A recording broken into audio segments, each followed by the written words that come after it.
لک الحمد یا اللہ الصلاۃ والسلام علیک یا رسول اللہ اما بعد۔ سلسلہ ہے ناظرین کے سوالوں کے جواب دینے کا۔ ناظرین ہمارے ویڈیوز کے کمنٹس میں اپنے سوالات کو لکھتے ہیں، ہم ان کو جواب دیتے ہیں۔ دیگر ناظرین سے عرض ہے کہ آپ بھی اپنے سوالات کو کمنٹس میں ضرور لکھا کریں، انشاءاللہ ہم آپ کو بھی آپ کے سوالوں کا جواب ضرور پیش کرنے کی سعادتیں حاصل کریں گے۔ ہمارے ناظرین میں سے انہوں نے سوال کیے ہیں کہ کسی کو جھوٹ کی عادت چھڑانے کے لیے کوئی وظیفہ بتا دیں کہ جھوٹ سے کیسے آدمی دور ہو جائے، جھوٹ بولنے سے نفرت کرنے لگے، اس کا کوئی طریقہ اور اس کے لیے کوئی وظیفہ بتا دیں۔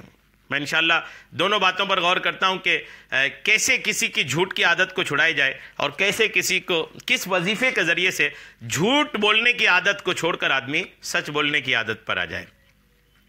سب سے پہلے یاد رکھیے گا کہ کسی کو کسی چیز سے دور کرنا ہے تو اس چیز کے نقصانات اس آدمی کے سامنے ہونی چاہیے۔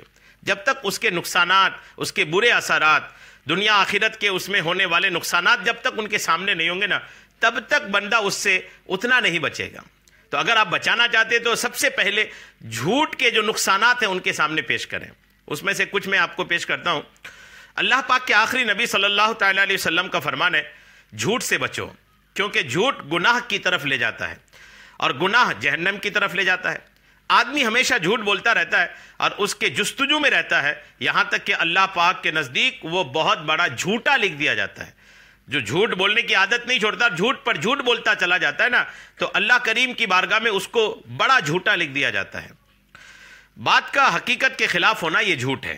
جو بھی جھوٹ بولتے ہیں نا، جو حقیقت کے خلاف ہے اس کو جھوٹ بولتے ہیں۔ جھوٹ اپنے بدترین انجام اور برے نتیجے کی وجہ سے تمام برائیوں کی جڑ ہے کہ اس سے چغلی کا دروازہ کھلتا ہے اور چغلی سے بغض پیدا ہوتا ہے، بغض سے دشمنی ہو جاتی ہے، جس کے ہوتے ہوئے امن و سکون قائم نہیں ہو سکتا۔ اسی لیے اللہ پاک کے آخری نبی صلی اللہ تعالیٰ علیہ وسلم نے جھوٹ کی خرابیوں کو کئی انداز میں بیان فرمایا ہے۔ یہ حدیث پاک ان میں سے ایک ہے۔ شروع میں ذکر کیے گئے حدیث پاک میں جھوٹ کو گناہوں کا سبب قرار دیا گیا ہے۔ نیز یہ بھی ذہن میں رہے کہ رسول کریم علیہ السلام کو بری عادات میں سے جھوٹ کی عادت سب سے بڑھ کر کے ناپسند تھی۔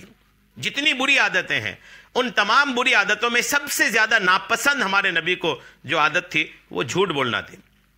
مومن کی شان جھوٹ سے کس قدر بلند اور پاک ہوتی ہے اس کا اندازہ اس فرمان مصطفیٰ علیہ السلام سے لگائیے۔ چنانچہ بارگاہ رسالت میں عرض کی گئی، یا رسول اللہ صلی اللہ تعالیٰ علیہ وسلم، کیا مومن بزدل ہو سکتا ہے؟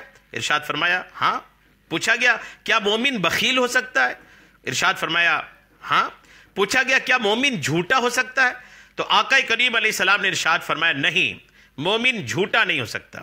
یعنی مسلمان میں بزدلی یا کنجوسی فطری طور پر ہو تو سکتی ہے کہ یہ عیوب ایمان کے خلاف نہیں ہے، لہذا مومن میں ہو سکتی ہیں، مگر بڑا جھوٹا، ہمیشہ کا جھوٹا ہونا، جھوٹ کا عادی ہونا، جھوٹ بولنے کی عادت ہونا، یہ مومن ہونے کی شان کے خلاف ہے۔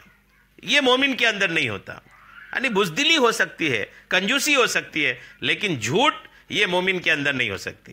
تو اگر کوئی مومن ہے اس کے اندر جھوٹ کی بات آ گئی ہے، جھوٹ بولتا ہے، تو ایسے آدمی کا ایمان کمزور ہے۔ اپنے ایمان کو قوت بخشنے کے لیے، اپنے ایمان کو طاقت بخشنے کے لیے جھوٹ سے دور رہیے۔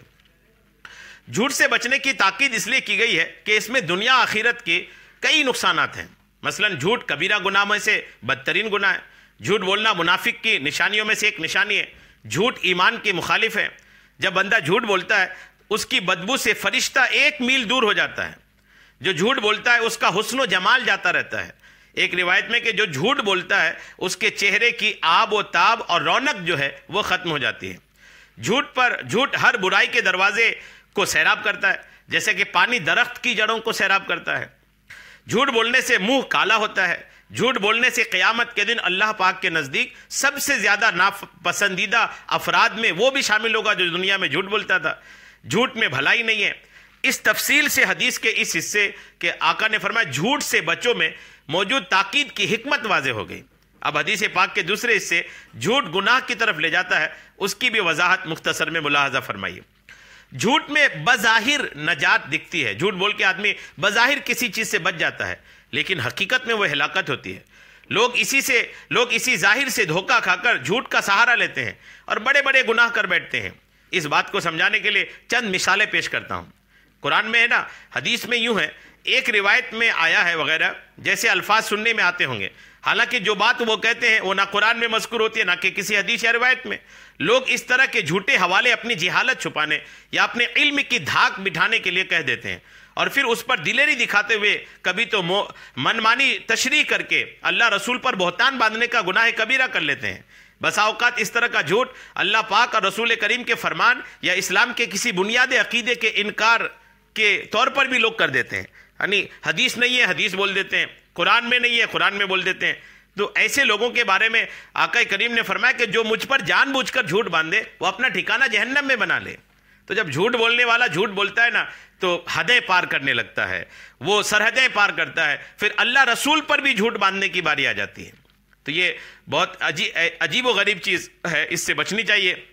جتنا اس میں آگے بڑھیں گے ہلاکت ہی ہلاکت ہے۔ اللہ کریم تمام مسلمانوں کو جھوٹ کی نجاست و ناپاکی سے بچائے، آمین، بجاہ النبی الامین صلی اللہ تعالی علیہ وسلم۔